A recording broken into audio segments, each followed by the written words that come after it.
ሰላም ጤና ይስጥልን እንደምን አላችሁ? ዛሬ በልዩ ዝግጅት ወደ እናንተ ብቅ ብለናል። ከቤተሰብ ጤና ጋር በተያያዘ ከቤተሰብ እቅድ ጋር በተያያዘ ነው ውይይት ለማድረግ ያሰብነው። እዚህ ስቱዲዮ 4 እንግዶችን ጋብዣለሁ። ከኔ በስተቀኝ በኩል ከሃይማኖት ተቋማት የመጡ ናቸው። ፓስተር አዳነ ደቻሳና ሀጂ ሱልጣን አህመድ ይባላሉ። እንዲሁም ከኔ በስተግራ በኩል የሚገኙት ደግሞ ሲስተር ሀዋ አብዱና ዶክተር ጀማል አደም ናቸው። ከጤና ተቋማት የመጡ ናቸው። ሁላችሁንም እንኳን ደህና መጣችሁ ለማለት ወዳለሁ። መልካም። እስኪ እንደው ከፓስተር ልጀምርና እንደው እርሶ ዛሬ የምናነሳው በተለይ የቤተሰብ እቅድ ጋር የተያያዘ ነው። እንዳጠቃላይ የቤተሰብ ጤና ነው የምናነሳውና እንደው ከቤተሰብ እቅድ አንጻር እንደው ምን ያክል ልጆች አሉት እንደው እንደመነሻ ብናነሳ? እሺ አመሰግናለሁ እድሉን ስለሰጣችሁኝ። እኔ ሁለት ልጆች አሉኝ የ17 አመትና የ14 አመት ልጆች አሉኝ እና ሁለቱም ሴቶች ልጆች ናቸው። በመካከላቸው ያለው ልዩነት 3 አመት ነው። ያ ማለት እንግዲህ በተለይ 3 አመት ሲባል በእኛ ሀገር በኢትዮጵያ ሁናቴ በጣም ትልቅ የእድሜ ልዩነት ነው። በመሀል የሚኖረው የመጀመሪያው ልጅ ለማጥባት ለመንከባከብ የሚኖረው እድል በጣም ሰፊ ነው። ከዛ አንጻር አስባችሁ ነው እንደዛ ያደረጋችሁት? አክቹአሊ እንደሱ ይሁን ብለን ብዙ አስበን አይደለም። አክቹአሊ ፕላን የማድረግ ሀሳቡ አለ፣ ግን ያው በ3 አመት ልዩነት ሁለተኛው መጣና ተገናኘ ማለት ነው። ከፋሚሊ ፕላኒንግ ጋር ተገናኘ። ጥሩ ነው። ጥሩ መልካም። እንግዲህ ወደ ዋናው ሀሳባችን ውይይታችን እንገባለን። ምናልባት ዶክተር ጀማል በቤተሰብ እቅድ ዙሪያ ብዙ ጊዜ በቤተሰቡ ዘንድ የሚነሳ የአስተሳሰብ ችግሮች አሉና በቤተሰቡ ዘንድ ያለው ጥርጣሬ፣ ሩመር የምንላቸው ነገሮች እንደው ምንድናቸው? እንደ ጤና ሚኒስቴር እነዚህን ችግሮች ለመቅረፍ ደግሞ እየሰራቸው ያሉ ስራዎች ምንድናቸው? ጥሩ። እኔ በዛሬው ዕለት ይህን አይነት መድረክ በማዘጋጀታችሁ በጣም ላመሰግናችሁ ፈልጋለሁኝ። እንግዲህ የቤተሰብ እቅድ ማለት ጥንዶች ወይም ግለሰቦች ወይም ጥንዶች የተለያዩ ተፈጥሯዊ ወይም የሰው ሰራሽ የእርግዝና መከላከያ ዘዴዎችን በመጠቀም መውለድ የሚፈልጉትን ልጆች መቼ እንደሚወልዱና በምን ያህል ርቀት የእድሜ ርቀት መውለድ እንደሚፈልጉ መወሰንና መተግበር የሚያስችላቸው ዘዴ ማለት ነው። ይሄን በመጠቀም ልጆቻቸውን መላ ቤተሰቡ ደስተኛና ደህንነቱ የተጠበቀ እንዲሆን የማስቻል ነው። ይህ እንግዲህ እስከ ያልተፈለገ እርግዝናና ጽንስ ማቋረጥን መከላከል የሚጨምር ነው ማለት ነው። ስለዚህ ይህ አገልግሎት በሀገራችን መሰጠት ከተጀመረ ጊዜ ጀምሮ ብዙ ተገልጋዮች እየተጠቀሙበት ያሉበት ፕሮግራም ነው። እንደ ፕሮግራም በሁሉም ሆስፒታሎችና ጤና ተቋሞች እስከ ቀበሌ ጤና ኤክስቴንሽን ባለሙያዎች የሚሰጥ የተለያዩ የእርግዝና መከላከያ ዘዴዎችን በመጠቀም የሚተገበር ነው። እንግዲህ በዚህ አገልግሎት ዙሪያ የተለያዩ አሉታዊ አመለካከቶች አሉ። እነዚህ አሉታዊ አመለካከቶች ምንም መነሻ የሌላቸውና ከአገልግሎቱ ጋር ምንም ግንኙነት የሌላቸው ናቸው። ብዙውን ጊዜ የሚነሱ የተሳሳቱ ግንዛቤዎች የቤተሰብ አገልግሎት መጠቀም የሚገባቸው ያረጁ ወይም ትልልቅ ሴቶች ወይም ወንዶች እንደሆኑ የሚነሳበት ሁኔታ አለ። ስለዚህ ወጣቶችና በእድሜ ገና እስከ 20ዎቹ ውስጥ ያሉ ሰዎችን እንደማይመለከት አድርጎ የሚያነሱ አሉ። ሌላው ደግሞ የቤተሰብ እቅድ የእርግዝና መከላከያ ዘዴዎችን መጠቀም ለካንሰር እንደሚያጋልጥ አይነት አድርጎ የሚያነሱ አሉ። በተዘዋዋሪ ግን የአገልግሎት ካንሰርን የመከላከል አቅም እንዳለው ይታመናል። ይሄ በሳይንስም የተረጋገጠ ነው። በሌላ መልኩ ደግሞ በተለይ በሰውነት ውስጥ የሚቀመጥ እንደ ኢምፕላኖል የሚባሉት እና አይሲዲ የሚባሉት ከተቀመጡበት ቦታ ወደ ሰውነት ውስጥ ይሰራጫል፣ ወደ ሌላ የሰውነት አካል ውስጥ ይገባል የሚል ሀሳብ ይነሳል። ሌላው ደግሞ እንደዚሁ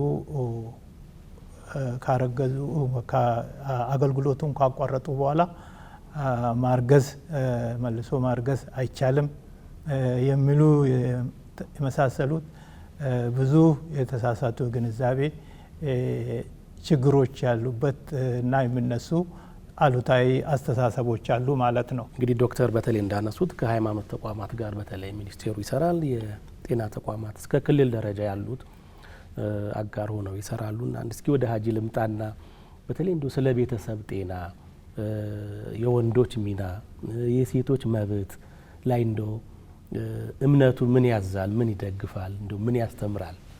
በጣም ጥሩ አመሰግናለሁ። እንግዲህ በአብዛኛው የቤተሰብ ምጣኔ አገልግሎት ሰዎች የቤተሰብ እቅድ አብዛኛው የሙስሊሙ ማህበረሰብ እንዳይጠቀም ካደረጋቸው ዋና ዋና ምክንያቶች ውስጥ የራስንም ሃይማኖት በትክክል አለመረዳት ነው።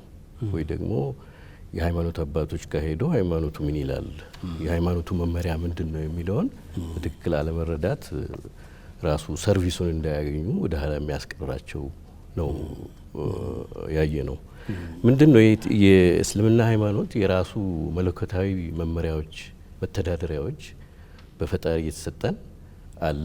ይህም መለኮታዊ ህግ ወይም ሸሪዓ በዋናነት በአራት ምንጮች ላይ የተመረኮዘ ነው። መሰረቱ አራት ምንጮች ናቸው። የመጀመሪያው የሸሪዓ መነሻው ቁርአን ነው።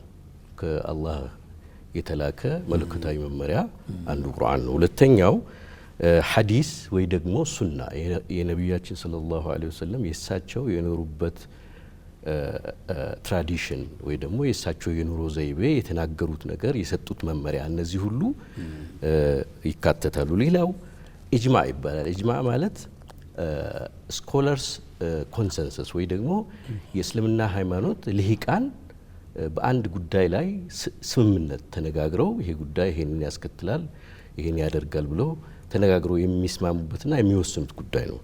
የመጨረሻው ይሄ ቂያስ የሚባል ነው። ምክንያቱም መለኮታዊ መመሪያ ሁሉን ነገር አብራርቶ እንደየዘመኑ የማህበራዊ ችግሮችም የተለያዩ ስለሆኑ እንደየዘመኑ አብራርቶ ያስቀመጠ ባለመሆኑ እንደየዘመኑ ይሄ ቂያስ የሚባለው ሎጂክ ወይንም አናሊቲካል ፕሮብሌም ሶልቪንግ አይነት ነገር። ለምሳሌ አሁን የቁርአን ምን ይላል? ማን ነው ዋይን መጠጣት ክልክል ነው ወይም ሐራም ነው ይላል። ለምንድን ነው ሐራም ያለው? ኢንቶክሲኬሽን ስላለው ነው። ኢንቶክሲኬሽን ማለት ስለሚያሰክር ነው። ስለሚያሰክር ካሰከረህ ደግሞ ባላንስን አትጠብቅም፣ ሪዝኒንግህ ይጎላል፣ አስተውሎትህ ይጎላል። ለመጀመሪያ ጊዜ አሁን እስልምና ሲመጣ ሪቨሌሽኑ ሲመጣ ስግደት ሲታዘዝ ሰዎች በወቅቱ የነበሩ አረቦች እየጠጡ የሚቆሙበት ሁኔታ ነበር። ሲቆሙ አስተውላቸው ሁሉ ነገር ባላንሳቸውን የማይጠብቁ ነው ሲገኝ አላሁ ስብሓነሁ ወተዓላ ጌታ ምን አለ? ላ ተቅረቡ ሰላት ወአንቱም ሱኻራ፣ እናንተ መጠጣችሁ ሰክራችሁ ጸሎት አትገኙ፣ ጸሎት ላይ አትቆሙ ተባለ። ከዛ በኋላ ደግሞ ጭራሹኑ ተከለከለ። ስለዚህ ሌሎችም ኢንቶክሲኬት የሚያደርጉ እንደ መጠጥ ያሉ ለምሳሌ ሄሮይን ምናምን እነዚህ አደንዛዥ እጾች በሙሉ ያው ከሚያስከትሉ ችግር አኳያ ሐራም ወይም ክልክል ተደርገዋል ማለት ነው። እና በዚህ አራቱ መሰረታዊ መነሻ ላይ ተመርኩዞ ነው እስልምና ለማህበራዊ እና ማንኛው ኢኮኖሚያዊ ሌሎችም ጉዳዮች ላይ ብይን የሚሰጠው ማለት ነው። ስለዚህ የቤተሰብ እቅድን በተመለከተ አንድ ሰው አራት ነገሮች አሉ በአንድ ቤተሰብ ውስጥ ሊታዩ የሚገባ በቤተሰብ ውስጥ ሊኖር የሚገባ ነገር አለ። አንደኛው መወዳ የሚባል ነው። መወዳ ማለት አፌክሽኔት ላቭ፣ በቃ ፍጹም የሆነ እውነተኛ ፍቅር ሚስት ለባል ባል ሚስት እንደዛ ነው። ሁለተኛው የሚጠበቀው ነገር ደግሞ ይሄ ሰኪና ማለት መረጋጋት መስከን ወይ በእንግሊዝኛው ቋንቋ ትራንኩዊሊቲ የሚሉት ማለት ነው። እሱ ሊኖር ይገባል። ሌላው ደግሞ ሜርሲ ወይም ራህማ፣ ባል ለሚስቱ ሩህሩህ መሆን፣ ሚስት ደግሞ ለባሏ ሩህሩህ መሆን ይጠበቅባታል። ሌላው መጨረሻ አማና የሚባል ነገር አለ። አማና ማለት አደራ፣ እሱ ለሷ አደራ ነች፣ እሷ ደግሞ ለሱ አደራ ነች። ግን ከነሱ ሁለቱ አብራክ የሚወጡ ልጆችም ለነሱ የተሰጡ ፈጣሪ የሰጣቸው አደራ ነው። ልጆቻቸው ላይ እነሱ ዲያር ሪስፖንሲብል ኃላፊነት አለባቸው። የማሳደግ፣ የማብላት፣ የማጠጣት፣ የማስተማር የተለያየ ቤዚክ ፍላጎታቸውን የማሟላት ኃላፊነት አለባቸው እና ከዚህ አኳያ የቤተሰብ እቅድ ቤተሰቡ በልጆች አለመራራቅ ምክንያቱም እስልምና እዚህ ጋር ምንድን ነው መሰለህ ፋሚሊ ፕላኒንግ ወይ የቤተሰብ እቅድን እስልምና ይደግፋል።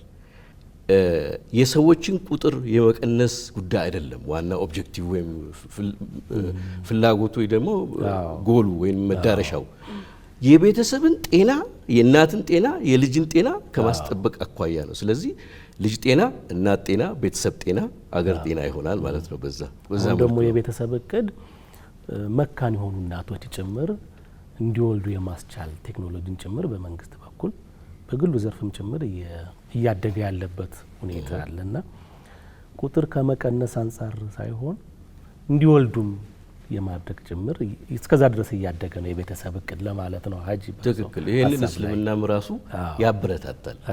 ምክንያቱም እኛ ሲጀመርም የተፈጠርነው ለፐርፒቹዌሽን ወይ ደግሞ እንድንዋለድ ነው። ስንዋለድ ግን ኃላፊነታችንን መዘንጋት የለብንም። ልጅ ስንወልድ ኃላፊነቶች አሉ ቅድም የጠቀስኳቸው። እነዛም ማድረግ የማንችል ከሆነ ባንወልድ ይመረጣል። ሃይማኖታዊ ትእዛዙም በዛ መልኩ ነው ያለው።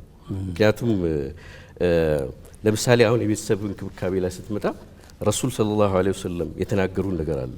ከናንተ ውስጥ በላጩ አማኝ ሚስቱን የሚንከባከበው ወይ ደግሞ ባሏን የምትንከባከበው ለባል ጥሩ መልካም ነገር የምትሆን ለሚስት መልካም ነገር የሚሆን ባል ነው ብለው ነው ያስቀመጡት። ያሁን የረሱል ንግግር ነው፣ የእሳቸው ንግግር ነው። ስለዚህ እዚህ ጋር እንግዲህ ትልቅ ነገር እናያለን። ይሄ ፓርት ኦፍ ይሄ አሁን እሳቸው አባባል የእሳቸው ሀዲስ የቤተሰብ እቅድ ላይ ትልቅ ፖዚቲቭ የሆነ ኢምፓክት አለው፣ መልካም የሆነ ነገር አለው። ለምሳሌ ደግሞ በሌላ መልኩ ስናይ አንተ ቤተሰቦችህን ማስተዳደር ካልቻልክ ወይ ልጆችህን ለተለያዩ ስቃይ ለመዳረግ ለተለያዩ ጉዳዮች ለመዳረግ ወደዚህ ምድር ልታመጣቸው አይገባም የሚል አለ እና ይሄን ይመስላል እስልምና። በጣም አሪፍ ሀጂ፣ በጣም ሰፊ ሀሳብ ነው ያነሱልን፣ ከልብ እናመሰግናለን። ሲስተርን ረሳናትና ደግሞ ከሩቅ ቦታ መጣ። ሲስተር እስቲ እንደ በአፋር ክልል በተለይ አፍላ ወጣቶች የቤተሰብ እቅድ ጋር በተያያዘ የሚገጥማቸው እንደው ችግር ምንድን ነው? እንደገና ደግሞ የክልሉ የመንግስት ተቋምም የሃይማኖት ተቋማትም ሌሎችም መንግስታዊ ያልሆኑ የሚሰሩ ስራ እንዳለ ሆኖ እንደው አንቺ ምን ታዘብሽ? በዘርፉ እንዳለ አንድ ባለሙያ ሴትም ወጣትም እንደመሆንሽ። እሺ፣ አመሰግናለሁ። ይሄን እድል በማግኘቴም በጣም ደስ ብሎኛል። ያው እንግዲህ እንደሚታወቀው እንደየክልሉ የተለያዩ ተግዳሮቶች ይኖራሉ። እንደ አፋር ክልል ስናየው ግን ያው ከአፋር ክልል ማህበረሰብ አኗኗር አንጻርና አኳያ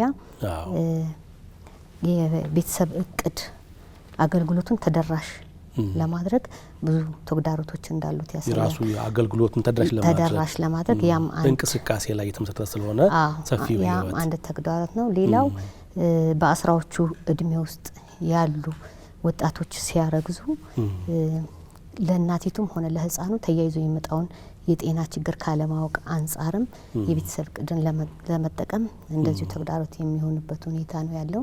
ሌላኛው በማህበረሰቡ ውስጥ የተዛባ አመለካከት መኖር ነው። ለምሳሌ የቤተሰብ እቅድ አንድ ሴት ከተጠቀመች ከዛ በኋላ መውለድ አትችልም፣ መሀን ያደርጋታል የሚሉ አመለካከቶች አሉ። ሌላኛው እንደዚሁም በማህበረሰብ ውስጥ ያሉ ልማዶችና እምነቶች ይሄ ብሊፍ ኤንድ ኖርም የምንለው ነገር ማለት ነው። ለምሳሌ ያህል ለማንሳት ብዙ ልጅ የወለደ ሰው እንደ እድለኝነት የሚቆጠርበት እንዲሁም ሀብታም ነው ተብሎ ይታሰባል። ሌላኛው ደግሞ የቤተሰብ እቅድ አገልግሎትን የምትጠቀም ሴት የተወገዘች ናት የሚል እምነትም እንደዚሁ በማህበረሰቡ ውስጥ አለ። ሌላኛው ሴቶች በራሳቸው የቤተሰብ እቅድን ለመጠቀም ውሳኔያቸው አናሳ መሆን ነው። በራሳቸው ፈቅደው ይሄ ነገር ለጤናዬ ለኔ ይበጀኛል ይመለከተኛል ብለው በራሳቸው ፈቅደው ወስነው ሄዶ የመጠቀም እንትናቸው አናሳ ነው የሚሆነው ማለት ነው። ሌላው ባሎቹ ራሳቸው በቤተሰብ እቅድ ዙሪያ ያለው አመለካከታቸው ውስን መሆኑ ነው። መጨረሻ ላይ ማንሳት የሚፈልገው ያው የቤተሰብና የአቻ ጓደኛው ጉትጎታ ነው። አቻ ግፊት አንድ ሴት ካገባች አንድ ልጃገረድ ካገባች በአመት ውስጥ መውለድ ወይም ደግሞ ማርገዝ ካልቻለች ብዙ ነገሮች ይነሱባታል። ሀሜቶች ይመጣሉ። ለምንድን ነው ማትወልጁ የሚል ጉትጎታ ይመጣሉ። መሀንሽ የሚሉ ነገሮች ይነሳሉ። ካልወለድሽ እንደዚሁ ትዳርሽ አይጸናም፣ ወደ ፍቺ ትሄጃለሽ የሚሉ ግፊቶች ይነሱባታል ማለት ነው። እነዚህን ነገሮች ከመፍራት አኳያ እሷ በጤና ላይ የሚወጣውን ችግር ከማየትና ስኬቷ ላይ ከመድረስ ይልቅ በቃ ፋሚሊ የቤተሰብ እቅዱን መጠቀም ትታ ወደ እርግዝና መግባቱን የምትመርጥበት ወደ ማህበረሰቡ የመመሳሰል ነገሮችን የምታዘነብልበት ሁኔታ አለ ማለት ነው። ጥሩ መልካም። እስኪ ፓስተር ተጀምረን ቀድመን ወደ በኋላ ዘገየን እና እስኪ እንደው እርስዎ ምን አለ በተለይ እንደው የቤተሰብ ጤና እንላለን እንደ አጠቃላይ ቤተሰቡን ጤናማ ቤተሰብ ተወዳዳሪ ትውልድ አለ ከውስጡ የሚወጣ ቀጣይ ሀገራችንን የሚረከብ ዓለም አቀፍ ተወዳዳሪ የሆነ ዓለም በጣም እያደገ ያለበት በጣም ወደፊት ተወዳዳሪ ትውልድ የሚፈልግ ነው እና እንደው ከዛ አንጻር የሃይማኖት ተቋማት እንደው ሚና ምንድነው የሚለውን እናንሳ። እሺ በድጋሚ አመሰግናለሁ። እንግዲህ የቤተሰብ ጤና የምለው ይመቸኛል።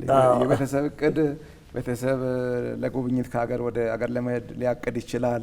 የሆነ ነገር ብዙ አይነት እቅድ ብዙ አይነት ትርጉም አለው። መቼ ልውለድ ብሎ ሊያቅድ ይችላል።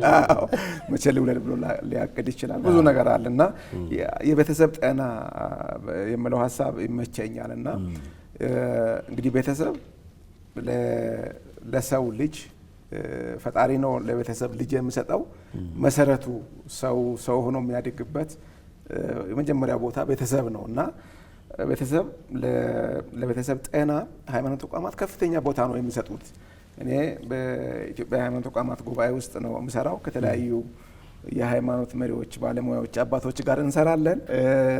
እኔ የመጣሁበት ደግሞ የወንጌላውያን ከወንጌል አማኞች አብያተ ክርስቲያናት ህብረት ውስጥ ካሉት ነው እና መጽሐፍ ቅዱስ ያው ሁሉም መሰረት አድርጎ የሚሄደው መጽሐፍ ቅዱስን ስለሆነ ስለ ቤተሰብ ጤና መጽሐፍ ቅዱስ ብዙ ይናገራል፣ ብዙ ያስተምራል እና አይመስላቸውም አንዳንድ ሰዎች ሃይማኖት ተቋማት ስለ ጤና ስለ ቤተሰብ ጤና ብዙ የሚገዳቸው አይመስላቸውም። እንዲሁ ይጸልዩና ይቆማል አይነት ነገር ነው። ግን መጽሐፍ ቅዱስ እንደው አንዳንድ ቦታ ለጠቅላላ እውቀት ያህል በምናይበት ጊዜ ሐዋርያ ጳውሎስ በአንደኛ ቆሮንቶስ ምዕራፍ 6 ላይ ከ19 እስከ 20 ባለው ክፍል ስለ ሰውነት ይናገራል። ሰው እናንተ እግዚአብሔር በእናንተ ነው የሚሰራው፣ እናንተ የሕያው የእግዚአብሔር ቤተ መቅደስ ስለሆናችሁ ራሳችሁን ሰውነታችሁን በደንብ ጠብቁ ይላል። ይሄ ትእዛዝ ነው እና ያዛል። ቅድም ስንሰማ እንደነበረው እኛ የፈጣሪ አገልጋዮች ነን። በቤተሰብ ውስጥ ጤናማ የሆኑ አገርን የሚያገለግሉ እግዚአብሔርን የሚያገለግሉ ትውልድ እንዲመጣ ከፈለግን ቤተሰብ ጤና ላይ ትኩረት ማድረግ በጣም ወሳኝ እንደሆነ ነው። ሰዎች ለምሳሌ ሐዋርያው ዮሐንስ በ3ኛ ዮሐንስ ቁጥር 1 ላይ አንድ ጋይዮስ የሚባል አገልጋይ አለ። ብዙ ነገር ከመከረው በኋላ ስለ ጤና እኔ እጸልያለሁ ይላል እና ስለ ጤና መጽሐፍ ቅዱስ ብዙ የምናገራቸው ነገሮች አሉ።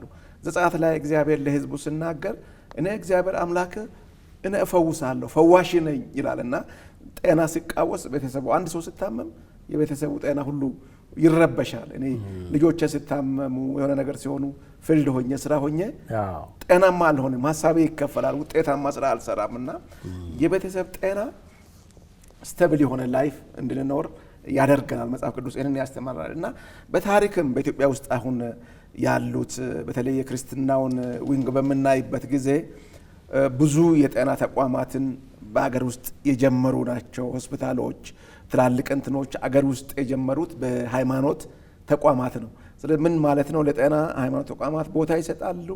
ለቤተሰብ ጤና ትልቅ ቦታ ይሰጣሉ። ባለሙያዎች ያስተምራሉ ቤተሰቦቻቸውን በጤንነት እንዲጠብቁ። አንድ ቦታ እንዲያውም የገረመኝ መጽሐፍ ቅዱስ ላይ ስለ ወጣቶች እንዲልሆኑ ይገባቸዋል፣ አባቶች እንዲልሆኑ ይገባቸዋል፣ እናቶች እንዲልሆኑ ይገባቸዋል የሚል መጽሐፈ ምሳሌ 31 ላይ አለ እና እዛ ቦታ ቆነጃጅት ይልና ምን ይላል? ንጹህ መሆን አለባቸው ይላል። ንጹሆች መሆን አለባቸው። ሌሎቹም ያው ለሁሉም ይሰጥና ቆነጃጅት ማለት ያው አፍላ ወጣቶች ታዳጊዎች ናቸው ማለት ነው እና ጤናቸውን የሚጠብቁ መሆን አለባቸው ይላል። ስለዚህ በአጠቃላይ ሃይማኖት ተቋማት ከመንፈሳዊ ጤንነት እኛ ብለን ስንል በሃይማኖት ተቋማት አውድ በሃይማኖት ቋንቋ ጤና ማለት አካላዊ ነው፣ መንፈሳዊ ነው፣ ስሜታዊ ነው፣ ሁለንተናዊ ጤንነት ብለን ነው የምናምነው። አንዳንድ ሰው አካሉ ጤናማ ሆኖ ሌላ ብዙ ችግሮች ሊኖሩት ይችላሉ። ስለዚህ ሙሉ የሆነ ፈውስ እንዲኖር ሙሉ የሆነ ስብዕና እንዲኖር ሃይማኖት ተቋማት ትልቅ አስተዋጽኦ ያበረክታሉ ብዬ ነው ማስበው። እንግዲህ ትምህርቱ አንዳንዱ ይሄ እንግዲህ ልጅ የሚሰጥ ለቤተሰብ እግዚአብሔር ከሆነ ያንን ብዙ ወልደን እንዳንቸገር ኢኮኖሚ እንደዚህ አይሆን ብሎ መከላከል ማለት ከእግዚአብሔር ጋር መጋፈጥ ነው። የሰጠው እሱ ያሳድጋል፣ እሱ ያውቃል። የኔን ወላጆች ሳስብ ስለመኖሩ አያውቁም። የኔ ወላጆች የቤተሰብ እቅድ በተመለከተ ለዚህ መኖሩን ራሱ መጠቀም አይደለም መኖሩን የኔ እናት አታውቅም። አሁን እንደዚህ አይነት ነገር እና 7 8 10 አንድ ቤት ውስጥ ይወለዳል፣ እሱ ያሳድገዋል ይባላል። በቃ አድገን እዚህ ደርሰናል። በእኛ ጊዜ ግን ኬር እናደርጋለን እና እንጠነቀቃለን። አትሊስት ልጅ እንዳይመጣ ፊት ለፊት እንትን ባንልም እግዚአብሔርን አእምሮ ስለሰጠን አስተሳሰብ እንድናስብ እንድንጠቀም አእምሮ ስለሰጠን ስንጸልይ እንኳን አብሮ እግዚአብሔር እንዲሰጠን ፕላን እንድናደርግ እናቅዳለን እና ከዛ ጋር የተያያዘ ነው። ስለዚህ በአጠቃላይ ሃይማኖት ተቋማት በደንብ ለቤተሰብ ጤና ቦታ ይሰጣሉ። ለአካላዊ ጤንነቱ ብቻ ሳይሆን ለመንፈሳዊ ጤንነቱ፣ ለቤተሰብ ስሜት ልክ ሐኪሞች ካውንስል እንደሚያደርጉ ፓስተሮች ካውንስለርስ አሉ። የትምህርት ተምሮ ቤተሰብን ካውንስል የሚያደርጉ የቤተሰቡ ጤና ሙሉ እንዲሆን ሰላም እንዲሆን የሚሰሩ ጊዜያቸውን እዚያ ላይ የሚያጠፉ አሉ እና መጽሐፍ ቅዱስም ስለ ቤተሰብ ጤና ስለ ግለሰብ ጤና ብዙ ይናገራል። ተቋማትም ብዙ ይሰራሉ። ለዚህ ነው እንግዲህ የጤና ሚኒስቴርም ሃይማኖት ተቋማትን ጋር አብሮ የሚሰራው። ሌሎችም አንደኛ አባቶች የሚናገሩት ነገር ይሰማል። ህዝቡ ሃይማኖት ተቋማትን ያከብራል። ከዛ አንጻር የበለጠ አጠናክረን ብንሰራ በቤተሰብ ላይ ብንሰራ ውጤታማ እንሆናለን ብዬ ነው ማስበው። ቤተሰብ ማለት ያው ትንሿ ሀገር ልክ ነው ማለት ስለሆነ እዛ ነው ሁሉ ነገር መሰረቱ የሚወጣው። ወደ ዶክተር ጀማል ልንመለስና እስኪ ምናልባት የቤተሰብ እቅድ ላይ እንግዲህ ህፃናት አሉ በዋናነት እና አንድ ህፃን ማግኘት ያለበት እንክብካቤ አለ። በተለይ ደግሞ እስከ 6 ወር ጡት የማግኘት እስከ የመጀመሪያዎቹ 1000 ቀናት የሚባል ደግሞ አለ። በጣም የልጅነት አእምሮ እድገት ወሳኝ ሰዓት የሆነበትና የመጀመሪያዎቹ 1000 ቀናት ስንል ከዚህ ከቤተሰብ እቅድ አራርቆ ከመውለድ ጋር በተያያዘ ህፃኑ ላይ ያለው ጥቅም ምንድነው የሚለውን እስኪ እናንሳ። ጥሩ እንግዲህ ትልቁ የቤተሰብ እቅድ አገልግሎት በጣም ወሳኝ ነው። ከሳይንስ እድገት ጋር የደረስንበት ወሳኝ ነው የምንለው አንዱ የእናታችን ሞት መቀነስ ነው። ልጅ ተወልዶ እናት ከሞተች ምን አይነት አደጋ እንደሚፈጠር ምንም ማድረግ አያስፈልግም። አንድ እሱ ነው። የእናቶችን በተለይ ከእርግዝናና ከመውለድ ጋር ተያይዞ የሚከሰት የእናቶች ሞት ሳይንስ እንደሚለው በ40% እስከ 40% የመቀነስ አቅም አለው ቤተሰብ እቅድን በሚገባ ከተጠቀምን የሚል አለ። ከዚህም ጋር ተያይዞ ደግሞ እንደዚሁ የጨቅላ ህጻናትና ህጻናትን ሞት እስከ 10% የመቀነስ አቅም አለው የቤተሰብ እቅድ አገልግሎት የሚል አለ። ስለዚህ የስነ ተዋልዶ ጤና ውስጥ የቤተሰብ እቅድ ትልቅ ሚና የሚጫወተው ከዚህ ከእናቶችን ሞት መቀነስ ላይ ያለው ተጽዕኖ በጣም ከባድ በመሆኑ ነው። ስለዚህ ይሄ ስናደርግ እንግዲህ ለልጅ ለእናትም የሚደረገው የጤና እንክብካቤ በጣም ወሳኝና ለልጁ ጤና ሆኖ ማደግና ነገ ጠንካራ የአገር ዜጋ መሆን እንዲችል የሚያደርግ ነው። ስለዚህ በዋናነት የህፃናት እድገት በሚገባ እንክብካቤና ጥንቃቄ የሚፈልጉ ናቸው። የመጀመሪያው 6 ወራት የእናቶች ጡት ውስጥ ያሉ ንጥረ ነገሮች ለልጁ አእምሮ እድገት፣ አካላዊ እድገት ለነገ በቂ ጠንካራ ሙሉ የሆነ የአእምሮ ዝግጅትና ቅልጥፍና ያለው ሰው እንዲሆን የማገዝ አቅም አለው ይላል ሳይንስና ከዛም አኳያ ቀጥሎ የሚደረጉ ተጨማሪ የምግብ የመመገብ ጉዳይ እስከ 1000 ቀናት ባለው ጊዜ ውስጥ የአእምሮ የተለያዩ የአእምሮ ክፍሎች እነዚህ ኢንተለጀንት ሴንተር የሚባሉት የሚያድጉበትና የሚፋፉበት ጊዜ ስለሆነ በዛ እድሜ ውስጥ በሚገባ የተሟላ የምግብ አይነት ማግኘት መቻል አለበት ነው። የተሟላ የምግብ አይነት እንዲያገኝ ደግሞ አንድ ልጅ ኢሚዲየትሊ በሌላ ልጅ ተከትሎ ከመጣ ለሁለቱም የሚደረገው እንክብካቤ እኩል ላይሆን ይችላል። ለዚህኛው የሚደረገውን እንክብካቤ ለሁሉም የማዳረስ አቅም ያንሳል። ስለዚህ በተፈቀደ የማደግ እና አዝጋሚ ሆኖ የማደግ እድል እንዲያጋጥመው ጡት የመጥባቱ አጋጣሚም ይቋረጣል ማለት ነው። ስለዚህ ይህንን ለመከላከልና አስፈላጊውን እንክብካቤና የሚያስፈልገውን የምግብ አይነት አሟልቶ ለማቅረብ እንዲቻል ይሄ ጊዜ ውስጥ ሌላ እርግዝና ባይከሰት ሌላ ልጅ እንዲወለድ ቢደረግ ጠንካራና ለነገ ራሱን ችሎ አገርንም የሚገነባ ሙሉ ጤንነት ያለው ልጅ እና ትውልድ የመፍጠር እድል እና ትልቅ እዛ ላይ ተጽዕኖ ስላለው ነው የቤተሰብ እቅድ ብለን እናወራ የምንለው። ይህንን እድል ይሰጣል፣ ያሰፋል። ይሄን ነው ማንሳት የምፈልገው። በጣም ጥሩ። ልጁ ወደፊት አገር ተረካቢ ይሆናል፣ ተወዳዳሪ ልጅ ይሆናል።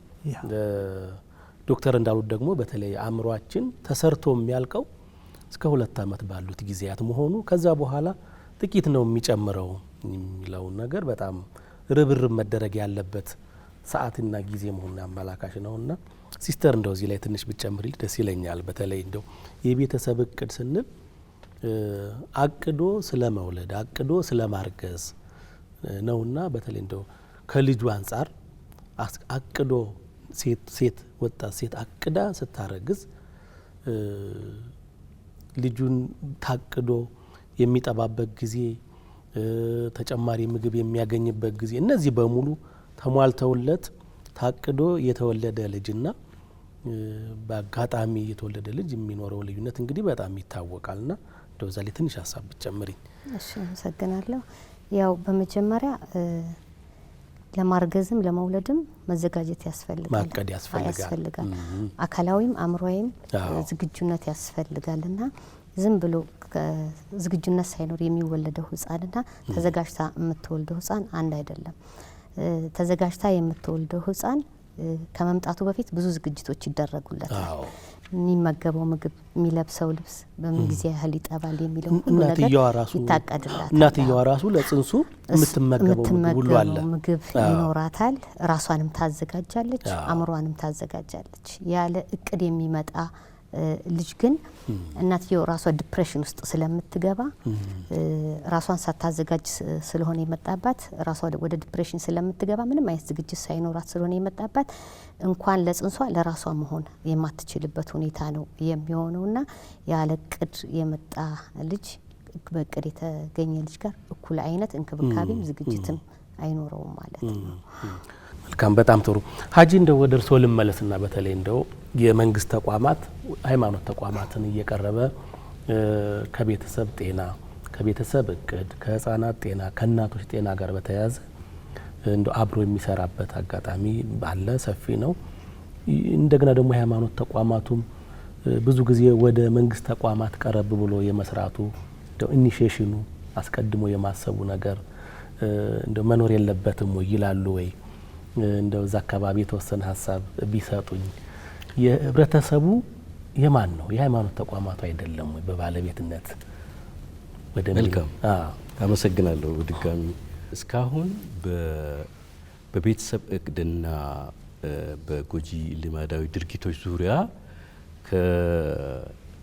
ከሃይማኖት አባቶች ጋር በመተባበር ብዙ ስራዎችን ሰርተናል። ለምሳሌ ወደ በአብዛኛው የሙስሊም ማህበረሰብ የሚኖርባቸው አካባቢዎች እንደ ሶማሌ፣ አፋር የመሳሰሉ ቦታዎች ላይ በተለይ የሴት ልጅ ግርዛት በተለይ እዛ አካባቢ የሚደረገው የሴት ልጅ ግርዛት አይነት ካሉት ከአራቱ ውስጥ ይሄ ሶስተኛው ፍርዓውኒክ ታይፕ የሚሉት ይሄ የፍርዓውን ግርዛት የሚባለውን በመከላከልና ህዝቡን በማስተማር ዙሪያ ከሃይማኖት አባቶች ጋር በጋራ ሆነን ያው እስልምናው ወይ ደግሞ ኢስላም ምንድነው የሚያዘው በዚህ ዙሪያ ያስቀመጠው ነገር አለ ወይ ብሎ ምክንያቱም የችግሩ መነሻ የአስተሳሰብ ችግር ነው፣ የአመለካከት ችግር ነው። ከባህላችን ጋር የተቆራኘው ድሮ ከቅድመ አባቶቻችን ከአያቶቻችን የወሰድናቸው ልክ ያልሆኑ ነገሮች አሉ። ያንን ወደ ትክክለኛ ፈጣሪ ወደ አስቀመጠልን መመሪያ ቅድም እንዳልኩት የምንመራበት መመሪያ አለን ከፈጣሪ የተሰጠን እዛ ውስጥ ሁሉም ነገር አለ። ስለዚህ እሱ ምን ይላል የሚለውን ነገር ከሃይማኖት አባቶች ጋር ተነጋግረን ፈትዋ ሃይማኖታዊ ድንጋጌ በሶማሌም በአፋርም ፈትዋ ተሰጥቷል። ይሄ ፈትዋ በከፍተኛ ደረጃ ይሄ እንዳይሰራ ይሄ ፕራክቲስ ስራ ላይ እንዳይውል ብሎ ዑለሞቹ ወይ ደግሞ የሃይማኖት አባቶች ተስማምተው በካውንስላቸው ማለት ነው በየሪጅኑ ባለው ኢስላሚክ ካውንስል ይሄ ውሳኔ ወስነው ሌሎችም የሃይማኖት ድርጅቶች ጋር ከሁሉም ከኦርቶዶክስ፣ ከካቶሊክ፣ ከሌሎች ወንድሞቻችን ጋር እንዲሁ በመተባበር ይሄንን ኮሚኒቲ ላይ በማህበረሰቡ ላይ ያለውን ነገር በጋራ የሰራንበት ብዙ ጊዜዎች አሉ። አሁንም የዚህ የቤተሰብ እቅድ የጋራ የሆነ ቅንጅት ያስፈልገዋል። በጣም ለአንድ ወገን ብቻ የሚተው ነገር ሳይሆን መንግስት፣ ማህበረሰቡ፣ የሃይማኖት አባቶች፣ የጤና ድርጅቶች፣ ኤንጂኦዎች፣ የተለያዩ አገር በቀልም ዓለም አቀፍም ሪሶርስ ያስፈልገናል፣ እውቀት ያስፈልገናል። ብዙ የሚያስፈልጉን ነገሮች አሉ። በዚህ መልክ አንድ ሆነን ከሄድን በጣም ጥሩ ውጤት ልናገኝ እንችላለን። እናትም ጤና ትሆናለች፣ ልጅም ጤና ይሆናል፣ አገርም ጤና ይሆናል ማለት ነው። እውነት ነው። በተለይ ደግሞ ማህበረሰብ ግንዛቤ ያለው ማህበረሰብ ግንዛቤ ያለው ቤተሰብ በግንዛቤው ላይ ተመስርቶ የሚወስናቸው ውሳኔዎች በጣም ጠቃሚና በአመዛኝ ትክክለኛ የሚሆኑ ናቸውና ግንዛቤ ያለው ማህበረሰብ ከመፍጠር አንጻር እውቀት ያለው ማህበረሰብ ከመፍጠር አንጻር እንደው ምንስ ሊሰራ ይገባል? ፓስተር እስኪ ደግሞ የተወሰነ እንግዲህ ከግንዛቤ ያለውን ማህበረሰብ ከመፍጠር አንጻር ስራ መጀመሪያ የሚሰራው ቤት ውስጥ ነው። ቤት ውስጥ ነው። አሁንም ወደ ቤተሰብ ነው የሚመጣውና እውነት ነው። ዝም ላይ የሃይማኖት ተቋማት ያላቸው ሚና ቀላል አይደለም እና መጽሐፉም እንደምናገረው የጥበብ መጀመሪያ እግዚአብሔርን መፍራት ነው ይላልና እግዚአብሔርን የሚፈራ ወላጅ ካለ እግዚአብሔርን የሚፈራ ቤተሰብ ካለ ልጆቹ እግዚአብሔርን የሚፈሩ ይሆናሉ ማለት ነው። እግዚአብሔርን የሚፈራ ስለዚህ ግንዛቤ የማስጨበጡ እየኖርን ማለት ህይወታችንን ኑሯችንን እያዩ ግንዛቤያቸው ያድጋል። ሰሞኑን አንድ ቦታ ስልጠና እየሰጠው ነበረና እኛ ሀገር ሃይማኖተኞች 98% በላይ የሚሆነው ያው ሚዲያው ምኑም ይናገራል ህዝቡ ሃይማኖተኛ ነው ይባላል እና ግን ሜዳ ላይ ገበያው ላይ የምናየው ሶሻል ሚዲያው ላይ የምናየው ተሳዳቢው ከየት መጣ አባቶቹን የሚዳፈረው ከየት መጣ የምራገመው ከየት መጣ ስልካችንን ይዘን እንዳንሄድ መንገድ ላይ የሌባው ስጋት ይሄ ከየት መጣ እና እየጠየቁ ነበርና በስራ አጋጣሚ አንድ ሀገር ሄጄ ነበር እዚህ ሳውዝ ኮሪያ ሄጄ ነበር እነሱ ጋር አንድ የተማርኩት ነገር አለ ያለ ባለቤቱ ፈቃድ የሰውን ዕቃ ማንሳት ትልቅ ነውር ነው ብለው የቤተሰብ ባህል ነው ይሄ እና ምን ነገሩኝ ስለዚህ የሰውን ዕቃ የራስ ያልሆነን መንገድ ላይ ወርቆ እንኳን ብገኝ ኮሪያዊ ደቡብ ኮሪያዊ አያነሳም ለምን እንዴት ነው ይሄ ልክ ነው ሃይማኖት አስተዋጽኦ አድርጓል ግን አሁን የሃይማኖተኞች ቁጥር እየቀነሰ መጥቷል ባህላቸው አድርጓል የፋሚሊ ቤተሰብ ነው ስለዚህ አንድ ዜና ነገሩኝ አንድ ሰው አፓርታማ ላይ የሚኖር ከመኪና ውስጥ ዕቃ ይዞ ለመምጣት ከአፓርታማ ወጥቶ ሲሄድ ኃይለኛ ዝናብ ይዘንባል ስለዚህ አንድ ጃንጥላ ኮሪደር ላይ ቆሞ ያያል ያችን ጃንጥላ አንስቶ ሄዶ ከመኪና ውስጥ ዕቃውን ፒክ አድርጎ መልሶ ጃንጥላውን አስቀምጦ ወደ ቤቱ ገባ በባህሉ መሰረት ያለ ፈቃድ የሰውን ዕቃ መንካት ክልክል ነው ነውር ነው ስለሚባል በካሜራ ተቀረጸ ያለ ፈቃድ ነው ያነሳው ስለዚህ ይሄ ሰው ፍርድ ቤት ቀረበ እና $8,000 ከባህላችን ውጪ ያለ ፈቃድ ባይወስዶም የሰውን ዕቃ በማንሳቱ ተብሎ ተቀጣ በዜና ተነገረ ብለው ሲያጫውቱኝ ነበርና በጣም ነው የቀናውት ስለዚህ ግንዛቤ ከማስጨበጥ አንፃር እግዚአብሔርን የሚፈራ ትውልድ ከማፍራት አንፃር ጤናማ ሁለንተናው ጤናማ የሆነ ትውልድ ከማፍራት አንፃር የሃይማኖት ተቋማት ሚና እጅግ ከፍተኛ ነውና ምሳሌዎች መሆን አለብን በከዚህም አንፃር ከመንግስትም ከሌሎችም ተቋማት ጋር ተባብረን መስራት አለብን እዚህ ላይ ከሰራ አገራችንን እየገነባን እንደሆነ እናስባለን ብዬ ነው ማስበው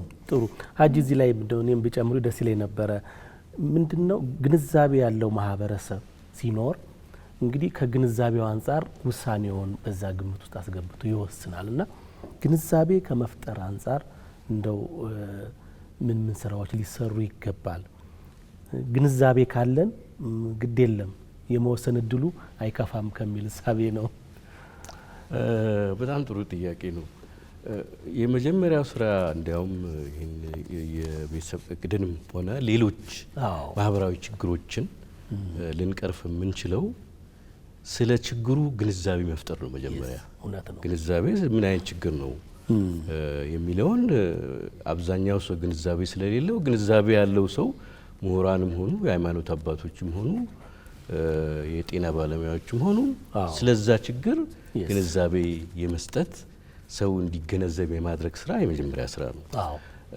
አሁን እንደ ኢስላም ወይ ደግሞ እንደ የእስልምና ሃይማኖት ተከታይ ሙስሊሞች ዘንድ ያለው አሁን በአብዛኛው ወደ ግራስሩት ላይ ወደ ታች ወደ ማህበረሰቡ ጠልቀ ስትገባ ባህላችን ከሃይማኖታችን በላይ ይገዝፋል አንዳንድ ጊዜ ባህላችን ሁሉም ጥሩ ነገር ነው ብለን ካሰብን አስቸጋሪ ነው ባህላችን ውስጥ ጥሩ ያልሆነ ነገር አለ መልካም ሆኖ ደግሞ መቀጠል ያለበት አለ ሄሪቴጅ የሆነ ለሚቀጥለው ትውልድ መተላለፍ ያለበት ጉዳይ አለ ስለዚህ ይሄንን ነገር ለይቶ የማሳወቅ የማስተማር ይሄ ባህል ነው ሃይማኖት አይደለም አንዳንዴ ምንድነው ባህልና ሃይማኖት በጣም ይዋዋጡና የትኛው አስተሳሰብ ሃይማኖታዊ እንደሆነ የትኛው ባህላዊ እንደሆነ እስኪጠፋ ድረስ ይሄን እንግዲህ ለመለየት ቅድም እንዳልኳችሁ እንደ እስላም ወይ ደግሞ እንደ ሙስሊም ማህበረሰብ አንደኛ የኢስላም ምሁራን ወይ ደግሞ የሃይማኖት አባቶች በስራቸው ያሉ ኡማውን ወይ ደግሞ ህዝቡን ማስተማር አለባቸው ስለ ቤተሰብ እቅድ ብቻ አይደለም ቤተሰብ እቅድ ውስጥ ብዙ ነገር አለ አሁን ቅድም ያነሳ ነው ስለ ባልና ሚስት ስለ ጋብቻ ምን ይላል ቁርአን ምን ይላል ሐዲስ ምን ይላል የግድ ሰው ወደ እነሱ እንዲመጣ መጠበቅ የለባቸውም ለምሳሌ አሁን እኛ አንዳንድ ፕሮጀክቶቻችን ላይ ይሄ ግንዛቤ ማስጨበጣያ በሚለው ስር ፍራይዴ ሰርሞን አሁን የጁምዓ ኹጥባ የሚባል አለ ጁምዓ ወይ አርባ ብለት ዲስኩር የሚደረግ እዛ ዲስኩራቸው ውስጥ ኹጥባቸው ውስጥ በአንድ ወቅት ያለን አሁንም ያለን ማህበራዊ ችግር ሁሌ እያካተቱ ቢናገሩ ለምሳሌ በአንድ ወቅት ስለ ፍቺ ለምን ፍቺ በዛ እንደገና ደግሞ ማግባት ኢንከሬጅ ማድረግ ማግባት አለባችሁ ማግባት ጋብቻ ይሄን ጥቅም አለው ለምሳሌ የቤተሰብ እቅድን በተመለከተ እንደዛው ይሄ ለምሳሌ ያለ እድሜ ጋብቻ የጎጂ ልማዳዊ ድርጊቶች በጣም ብዙ ናቸው እነዛ ላይ በቃ ይሄ ከሃይማኖታችን ውጭ ስለሆነ ለኛ የተሰጠን ፈጣሪ የሰጠን መመሪያ ቁርአንና ሐዲስ ነው ቁርአንና ሐዲስ ውስጥ ያልተካተተ ነገር የሚጎዳ ሆኖ ሲገኝ መተው አለብን ብሎ ማስተማር ግዴታ ነው ይሄ መበረታታት አለበት በሚዲያ የታገዘ መሆን አለበት በዘመናዊ የተለያዩ ጠቃሚ ቶሎ ለምሳሌ አሁን ሶሻል ሚዲያዎች አሉ አሁን እንደዚህኛው አይነት ሜን ስትሪም ሚዲያው አለ ሁሉም የሃይማኖት ድርጅቶች ደግሞ የየራሳቸው ሚዲያ አላቸው ስለዚህ በዛ ሚዲያቸው ትላልቅ ባለሙያዎችን ሼኾችን ትላልቅ ዑለማዎችን አቅርቦ ኢንፍሉዌንሻል የሆኑ ሰዎችን አቅርቦ እንደዚህ ማስተማሩ ቢቀጥል የአንድ ወቅት ብቻ ባይሆን this is a long term በቃ ረጅም ጊዜ የምንታገለውና የምናጸዳው ነገር ስለሆነ ኮንቲኒቲ ሊኖረው ይገባል አንድ ወቅት ብቻ ተነስተን ወይ ብለን ምንተው መሆን የለበትም ችግሩ ሰፊ ነው ከአገር ልማትና ከአገር እድገት ጋር የተሳሰረ ነው ስለዚህ ይሄን ነገር በጥልቀት ሊሰራበት ይገባል የሚል እምነት አለኝ መልካም ሀጂ ሲስተር ምናልባት እንደው የወንዶች ሚናን ማንሳት ብንፈልግ ጥሩ ነው ብዬ አስባለሁ በዚህ ረገድ በተለይ ለሴቶች የመወሰን ነገር ሴቶችን የመደገፍ ነገር የወንዶቹ ሚና በጣም ትልቅ ነውና እንደው ከዛ አንፃር ምን ሊሆን ይገባል ወንዶች በቤተሰብ እቅድ ዙሪያ ምን ግንዛቤ ሊሰጣቸው ሊይዙ ይገባል ሚናቸውስ ምንድነው ሚለውን ትንሽ ብናነሳ እዚህ ላይ ዶክተርም ይጨምርልኛል በኋላ እሺ ቅድም አንስቸው ነበር ሴቶች የቤተሰብ እቅድን ለመጠቀም ራሳቸው መወሰን እንደማይችሉ በተለይ እንደኛ ክልል ባሏ ካልፈቀደላት ሂዳ መጠቀም የማትችልበት ሁኔታ ነው ያለው ስለዚህ እዛ ላይ ወንዶች ላይ ብዙ መስራት ይጠበቅብናል እየሰራንም ያሉት ስራዎች አሉ ከሃይማኖት አባቶች ጋር እንዲሁም ከጎሳ መሪዎች ጋር ብዙ ስራዎችን አብረን እየሰራን ያለንበት ሁኔታ ነው ያለው እንደውም በማህበረሰብ ውስጥ ካሉ ተጽዕኖ ፈጣሪ ሰዎችም ጋር እንደዚሁ በማህበረሰብ ውስጥ ያሉ ባህሎችን እምነቶች ጋር አስተሳስረው ትምህርቶችን እንዲሰጧቸውና ያው አስተሳሰባቸውን እንዲቀይሩ የማድረግ ስራዎች እየተሰሩ ነው ያለው ከ5 አመት በፊት ብናይ የቤተሰብ እቅድ እንትናችን ብናየው ሽፋናችን ብናየው የአፋር ክልል ከ10 እና ከ11% በታች የነበረበት ሁኔታ ነው ያለው አሁን ላይ ወደ 31% ያለንበት ሁኔታ ነው ያለው ይሄም የመጣው እንግዲህ እነሱ ላይ በተሰራው ስራ መሆኑን የሚያመላክት ነው ግን ይሄ ማለት የሚፈለገው ቦታ ላይ ደርሰናል ማለት ስላልሆነ አሁንም ከነዚሁ ተጽዕኖ ፈጣሪ ከሆኑ ሰዎች ጋር በመሆን በተለይ ደግሞ እኛ ጋር የእምነት አባቶች በጣም የሚከበሩና ተደማጭ ናቸውና ከነሱ ጋር በመሆን አንድ ላይ ስራዎችን መስራት አለብን እየሰራንም ነው ያለው አምባሳደርም አድርገን እንደ አምባሳደርም አድርገን የምንጠቀማቸው የሃይማኖት አባቶች አሉ ቅድም ሀጂ ሲያነሱ ነበሩ ከቁጥባ ጋር ተያይዘው ትምህርቶች እንዲሰጡ ያደረግንበትም ሁኔታ ነው ያለውና እነዚህን ስራዎች እየሰራ ነው ለቀጣይም እነዚህን አጠናቅረን የምንሄድ ይሆናል ማለት ነው በጣም ጥሩ ብዙ ጊዜ አሁን ሴቶች አገልግሎት ፈልገው ጤና ተቋም ሲሄዱ ወንድ ሐኪም ያገኛሉ ይቸገራሉና አሁንም ሴቶችን ማስተማር በሁሉም ዘርፍ በጣም አስፈላጊ ነው እያጠቃለልን ነው እስቲ ፓስተር በመጨረሻ እንዳጠቃላይ የቤተሰብ ጤና የቤተሰብ እቅድ በሀገራችን ደግሞ መጪው ትውልድ ተወዳዳሪ እንዲሆን ከማድረግ አንፃር ሁሉም ነገር በእቅድ በታሰበበት የሚካሄድ መሆኑን ለማስገንዘብ እንደው እንዳጠቃላይ ምን ሊሰራ ይገባል እንደው ከማን ምን ይጠበቃል የሚለውን ያነሳን እናጠቃለን እሺ በጣም ጥሩ። እኔ አሁንም ዞሮ ዞሮ የሚመጣ ወደ ቤተሰብ ነው። ቤተሰብ በተለይ ከወላጆች ትልቅ ኃላፊነት አለባቸው።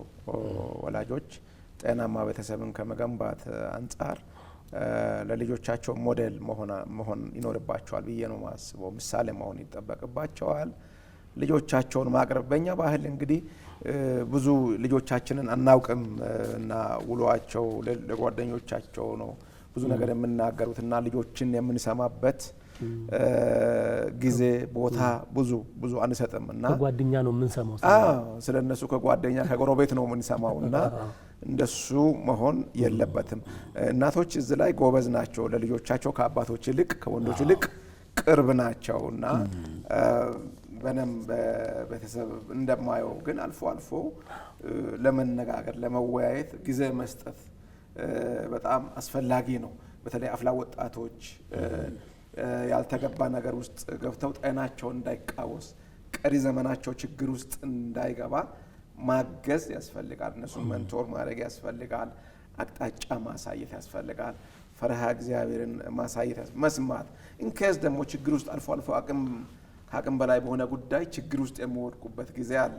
እሱ የቤተሰቡን ላይፍ አፌክት ያደርጋል። ያን ጊዜ እንዲሁ ከመቆጣት ከመጮህ አሁንም ለመርዳት ለመሸከም ለማገዝ ቦታ መስጠት በጣም አስፈላጊ ነው ብዬ ነው ማስበው። ስለዚህ ብዙ ስራ የሚሰራው ቤተሰብ ውስጥ ነውና መንግስትም ለቤተሰብ ትኩረት ቢሰጥ፣ ወላጆች ለልጆቻቸው ትኩረት ቢሰጡ፣ መምህራን ቦታ ምሳሌ ቢሆኑ። አንዳንድ ጊዜ እንሰማለን ትምህርት ቤት እንግዲህ በተለይ ከፍ ያሉ ወደ ኮሌጆች ሲገቡ ዩኒቨርሲቲ ሲገቡ ከውጤት አንጻር ከምን አንጻር አፍላ ወጣቶችን ሴቶችን መምህራኖቻቸው ባልተገባ መንገድ ትሪት እንደሚያደርጉ ይሰማል። ሚዲያም ላይ አንዳንድ ነገር ይወጣልና ይህ በፍጹም ተገቢ አይደለምና ልጆቹን ለማለፍ ወላጆቻቸውን ለማስደሰት የሆነ ቦታ ለመድረስ ስለሚፈልጉ የማይፈልጉት ነገር ውስጥ ይወድቁና የቤተሰብ እቅድ ይዛባል፣ ብዙ ነገር ይበላሻል። እንደዛ እንዳይሆን ወላጆች ምሳሌ መሆን አለባቸው። የሃይማኖት መሪዎች ምሳሌ መሆን አለባቸው። መምህራን ምሳሌ መሆን አለባቸው።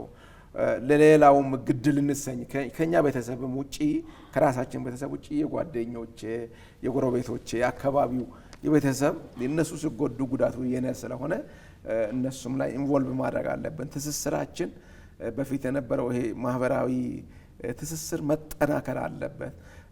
በጋራ ነው ልጅ የሚያሳድገው እኛ ሀገር ሰው አሁን እሱ እየቀራ መጥቷል። እሱን ማስተካከል አለብን ብዬ ነው ማስበው እና ከሁሉም አቅጣጫ ኃላፊነት አለብን።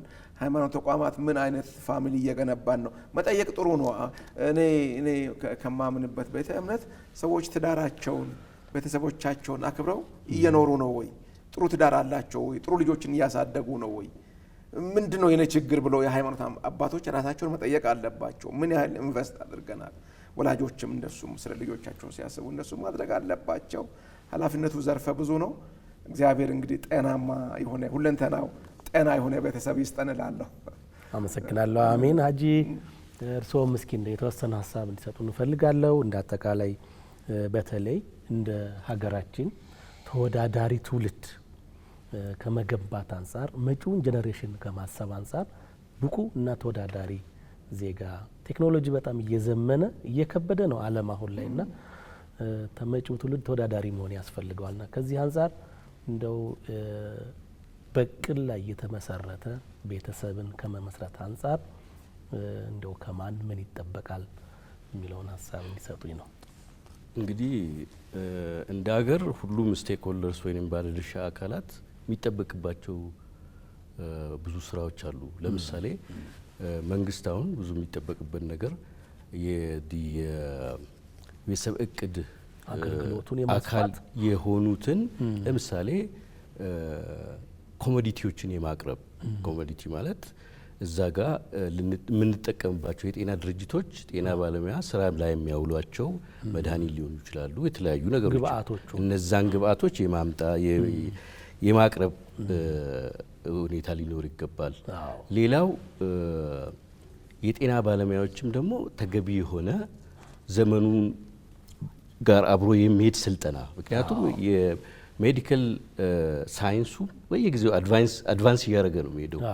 እኛ አብረን አድቫንስ ካላረግን ትንሽ ችግር ሊሆን ይችላል። ትላንትና ያልነበረ ነገር የማይቻል ነገር ዛሬ እየተቻለ ስለሆነ ከዘመኑ ጋር የሚሄድ ትሬኒንግ በየጊዜው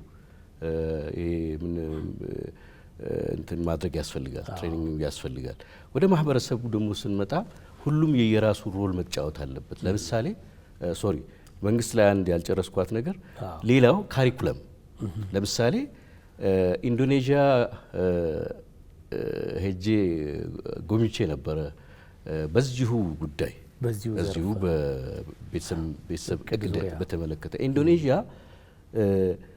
የቤተሰብ እቅድን በተመለከተ ፋንታስቲክ የሆነ ስራ ነው የሰሩት፣ በጣም በሚገርም እና እኔ አስቀንቶኛል ያየሁት ነገር ምንድን ነው፣ ሃይስኩሎቻቸው ሄደን ስንጎበኝ የአርኤች ሪፕሮዳክቲቭ ሄልዝ ዩዝ ኤንድ አዶለሰንት ሪፕሮዳክቲቭ ሄልዝ አጠቃላይ በካሪኩለማቸው ውስጥ ሆኖ የዲስፕሌይ የሚያደርጉበት የአናቶሚና ፊዚዮሎጂው እነዚህ ሞዴሎች ምናምን ተቀምጠው ያ ይማራሉ። ኮምፒውተር ላይ አኒሜሽኑ ቁጭ ብሎ የትኛው ኦርጋን አለ፣ መቼ ነው ሞንስትሬሽን የሚመጣው፣ ሲመጣ ምን ምልክቶች አሉ፣ ይሄ ሰከንደሪ ሴክሹዋል ካራክተሪስቲክስ ወይንም ይሄ ፊዚዮሎጂ ጋር የሚያያዘው ፑበርቲው እንዴት ነው ሳይኑ ምናምን this is very important። አሁን አንድ ልጅ ምንም ነገር ሳታቅ ቤተሰብ እናትየው ኦሬንት ሳታረጋት ምንም በማታቅበት ሰዓት ከጓደኛ ባገኘው ፍቅርታ ፔሬዶ አይመጣል የመጀመሪያ ያ ጊዜ ትተናገጣለች። ሳይኮሎጂካሊ ኢቭን የሆነ እንትን አለው። ስለዚህ ይሄን እንዲዘጋጁ ነገ ማሬጃቸው ከስፓውሳቸው ጋር ምን አይነት ነው ግንኙነቱ መሆን ያለበት የሚለውን የሚገርመው ነገር እዛ ሲማሩ አገኘሁኝ። አንድ በሴኩላር ኤጁኬሽን ውስጥ ሲማሩ አየሁ። ሁለት በሪሊጂየስ ኤጁኬሽን ውስጥ የሎ ቡክ የሚባል አላቸው። የሎ ቡክ በዛ እነሱ የሎ ቡክ ብሎ እኔ እንዲያውም ጉግል አድርጌ ሳየው የሚገርም ነገር ነው ውስጡ ያለው ስለ ሪፕሮዳክቲቭ ሄልዝ ኦርጋን ፋንክሽኑ፣ ማሬጅ ምን መሆን እንዳለበት፣ ምንድነው ከባል የሚጠበቅ ከሚስት ምን ይጠበቅ፣ ቅድም ያወራናቸው ነገሮች እነዛም ሙሉ ያካተተ ነገር ነው እና እኛም እንደዚህ አይነት ጥሩ ሞዴሎችን እንደ የሪሊጂየስ ፐርስፔክቲቫችን አይዘር በቸርች ኦር በሞስክ ብናረግ ጥሩ ትውልድ እንፈጥር ይችላል። አዘርዋይስ ግን ይሄ ዲጂታል ቴክኖሎጂው ቪክተም ኔጌቲቭ የዛ ኔጌቲቭ ኢምፓክቱ ቪክተም የሆኑ ልጆቻችን ምክንያቱም ነገር እጃቸው ላይ ያለ ጥሩ ነገር አስቀድመን ካላስገባንላቸው መጥፎውን ነገር ለማስገባት በጣም ፈጣን ናቸው። ስለዚህ እዚህ ላይ በደንብ መሰራት አለበት። እኛ ካላስተማርን ሌሎች ያስተምሯቸዋል፣ እኛ ካላስተማርን ሌላው ያስተምረዋል እና እኛ መቅደም አለብን የሚል እምነት አለኝ። በጣም አሪፍ አዳዲስ ሀሳብ ነው ያመጡልን። እናመሰግናለን ዶክተር። በመጨረሻም የሚጨምሩት ሀሳብ እንደ ማጠቃለያ በተለይ እንደ ሀገራችን የቤተሰብ እቅድ ተደራሽ እንዲሆን ከመንግስት በኩል የሚሰሩ ስራዎች አሉ፣ ከሌሎች ተቋማት መንግስታዊ ያልሆኑ ድርጅቶች የሚሰሯቸው ስራ አሉ እና ህብረተሰቡም የራሱ የሆነ ድርሻ አለው እና በተለይ ተወዳዳሪ ዜጋ ከመፍጠር አንጻር እንደ ጤና ሚኒስቴር እንደው ምንድነው እየተሰራ ያለው፣ ምን መሰራት አለበት፣ ከባለድርሻ አካላት ምን ይጠበቃል? በጣም ጥሩ እንግዲህ ብዙ ነገሮች አንስተናል። በዋናነት እንግዲህ ቀጣይ የትኩረት ኤሪያችን እንዴት ነው መሄድ ያለብን፣ ፕሮግራሙን እንዴት ነው በሚገባ ተገልጋዩ ጋር የምናደርሰው የሚለውን ነገር ከልማት ፍላጎታችንም ጋር ማያያዝ አለብን። የልማት ፍላጎታችንን ምን ያህል ሊያስፈነጥረው ይችላል የቤተሰብ እቅድ አገልግሎት የሚለውን ይሄ ነው ወደ ተደራሽነት መሄዱ በጣም አዋጪ እንደሆነ የምንገነዘበው ማለት ነው። በዋናነት የተለያዩ ጥናቶችም እንደሚያስረዱት ዘላቂ የልማት ግቦችን ለማሳካት የቤተሰብ እቅድ አንዱ ትልቅ አርም ነው ተብሎ ነው የሚወሰደው። በየትኛውም የዘላቂ ልማት ግቦች ውስጥ የተቀመጡ ነጥቦችን የቤተሰብ እቅድ ይረዳል የሚል እና ከዚህ አኳያ የልማት ፍላጎታችንን ለማሳካት ትም ሆነ ጤናማና አገር ገንቢ ዜጋን ለማፍራት ትልቅ ሚና አለው የቤተሰብ እቅድ አገልግሎት። ስለዚህ እዚህ ላይ ተደራሽነቱን ማስፋት አለብን። አንዱ ተግዳሮት የተደራሽነት ጉዳይ ነው። ብዙ ሄደናል፣ ብዙ አሳክተናል፣ ብዙ ይቀረናል በምንልበት ጊዜ መረጃዎች እንደሚያሳዩት የቤተሰብ ዘመናዊ ቤተሰብ እቅድ አገልግሎት ተደራሽነት በተመለከተ አሁንም አገልግሎቱን መጠቀም እየፈለጉ አገልግሎቱን ያላገኙ በጥናት የተመረከዘ መረጃ የሚያሳየው ወደ 22 በመቶ የሚሆኑት ወገኖች የቤተሰብ እቅድ መጠቀም እየፈለጉ አገልግሎቱን እንዳላገኙ የሚያሳይ መረጃ አለና ይሄ እንግዲህ በቀጣይ ከአምስት ሰው ውስጥ አንዱ የቤተሰብ እቅድ ማግኘት እየፈለገ ያላገኘ ነው ማለት ነው። ወደ ታች ስንወርደው ስንዘረዝረው ማለት ነው።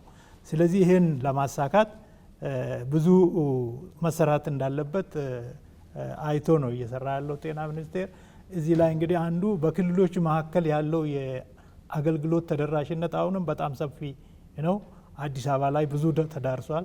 ብዙ የግንዛቤ ስራም ሰርቷል። ራቅ ያለ ቦታ ስንሄድ ደግሞ አገልግሎቱ አልደረሰም፣ ግንዛቤውም ያልደረሰበት ቦታ አለ። ስለዚህ ይሄን ለማዳረስ ምንድነው ማድረግ ያለብን? የጤና ኤክስቴንሽን ብዙ ወደ ታች ወርዶ ለመድረስ ሞክሯል።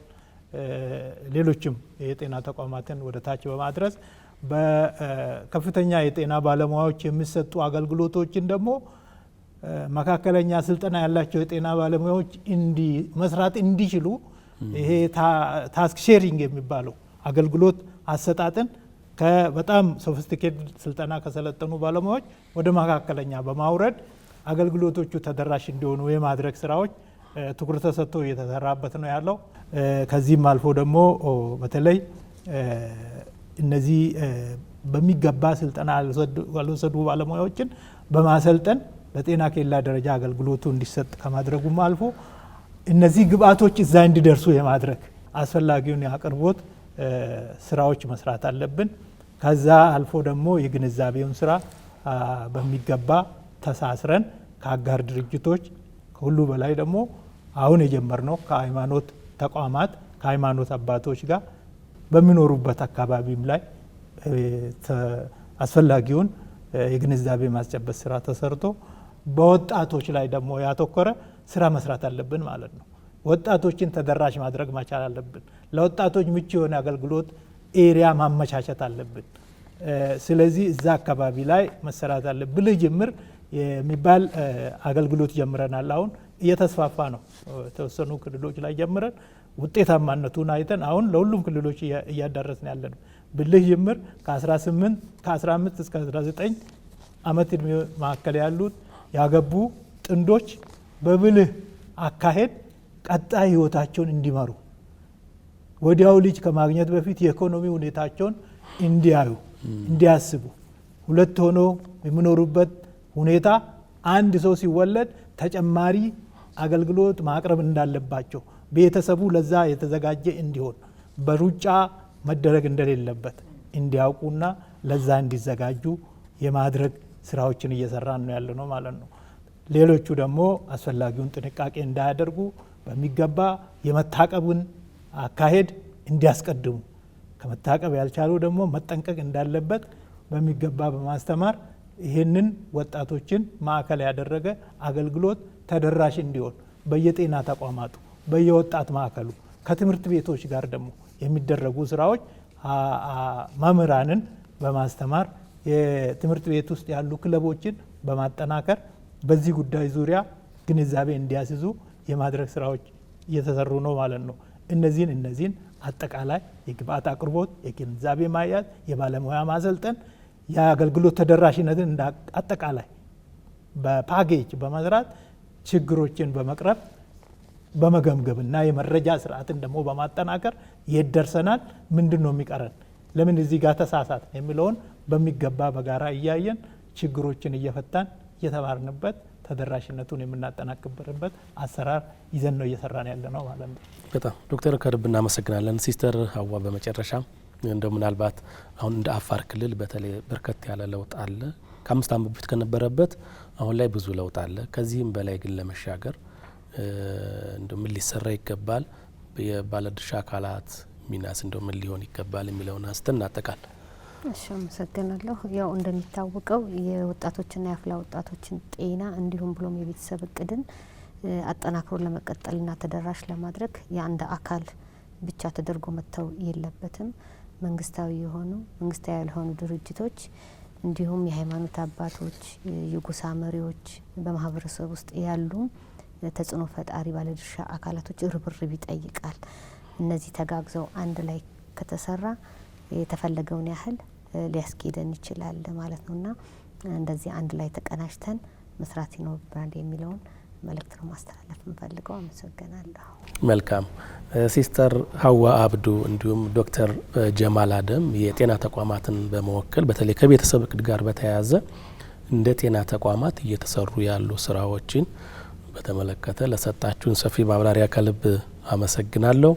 ከሃይማኖት ተቋማት ደግሞ ፓስተር አዳነ ደቻሳ እንዲሁም ሀጂ ሱልጣን አህመድ ሰፋ ያለ ማብራሪያ በተለይ የሃይማኖት ተቋማት ህብረተሰቡ ውስጥ ያሉ በመሆኑ እንዲሁም ህብረተሰቡ ደግሞ ቅድሚያ የሚሰማቸው ተቋማት በመሆኑ እነዚህ ተቋማት በዚህ ዙሪያ ያላቸውን ሚና ሊሆን እንደሚገባ ስለሰጣችሁ ማብራሪያ ከልብ አመሰግናለሁ። ሁላችሁንም ከልብ አመሰግናለሁ። መልካም ተመልካቾች፣ ከቤተሰብ ጤና ከቤተሰብ እቅድ እንዲሁም ከአፍላ ወጣቶች ስነ ተዋልዶ ጋር በተያያዘ ያነሳነው ሰፋ ያለ ውይይት ይህን ይመስል ነበረ። በተለይ ደግሞ በኢትዮጵያ ወደ ቀጣዩ ተወዳዳሪ ትውልድ እንዲሁም እድገት ካሰብን ከቤተሰብ እቅድ ጋር በተያያዘ የሚመለከታቸው አካላት በሰፊው መስራት እንደሚገባቸው ነው ተሳታፊዎች ያነሱት። ይህን ፕሮግራም እንግዲህ የኢትዮጵያ ብሮድካስቲንግ ኮርፖሬሽን ከኮርሃ ጋር በመተባበር ነበር ወደ እናንተ ያደረሰው። ኮርሃ እንግዲህ የተዋልዶ ጤና አገልግሎት ሰጪ ድርጅቶች ማህበር ነው። ከዩኤንኤፍፒ እና ስፓኒሽ ኮኦፕሬሽን ባገኘው የገንዘብ ድጋፍ ነው ፕሮግራሙን ወደ እናንተ ያደረሰው። እንግዲህ ከመላው ስቱዲዮ ባለሙያዎች ጋር ፕሮግራሙን በማዘጋጀትና በማቅረብ አማራ ተመስገን አብሬያችሁ ቆየው። ሳምንት በሌላ ፕሮግራም እስከምንገናኝ ጤና ይስጥልን።